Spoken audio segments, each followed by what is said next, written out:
এই বইটা আমাকে মেন্টালি ডিস্ট্রয় করেছে and I loved it. The housemaid by Freida McFadden একদম প্রথম থেকেই শান্তি নষ্ট করে দেয়। মিলি ধনী উইনচেস্টার পরিবারের বাড়িতে কাজ শুরু করে একটা ফ্রেশ স্টার্টের আশায়, কিন্তু ওই সুন্দর বাড়িটায় ঢুকেই বোঝা যায় কিছুই নর্মাল না। রুলস অদ্ভুত, টেনশন সবসময়, আর প্রতিটা স্মাইল যেন মিথ্যে। This book made me paranoid in my own house. Send help. আমি ফ্রিডার আগের বই পড়েছি, তাই ভেবেছিলাম ফর্মুলা জানি। Trust no one, everybody is lying. আর যাকে সবচেয়ে কম সন্দেহ করবে, হ্যাঁ, সেই তোমাকে ডিস্ট্রয় করবে। তাও গার্ড আপ রেখেও আমি প্যারানয়েড হয়ে গেছি। বাড়িটা ক্রিপি লাগছিল, ক্যারেক্টার্সগুলো আনহিঞ্জড, টেনশন শার্প ছিল, ড্রামা মেসি ছিল, অ্যাটমসফিয়ার ছিল পিওর সাইকোলজিক্যাল কেয়াস।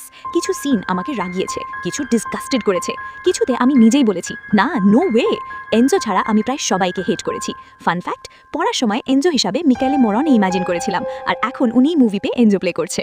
টুইস্ট আমি একটু আগেই বুঝেছিলাম, কিন্তু জার্নি ছিল কেওটিক, টেন্স, অ্যাডিকটিভ, একদম ঠিক যেরকম একটা ডোমেস্টিক থ্রিলার হওয়া উচিত। এই বইটা আমাকে অ্যাংরি, স্কেয়ার্ড, ডিস্টার্বড, ইন্ট্রিগড সব একসাথে ফিল করিয়েছে।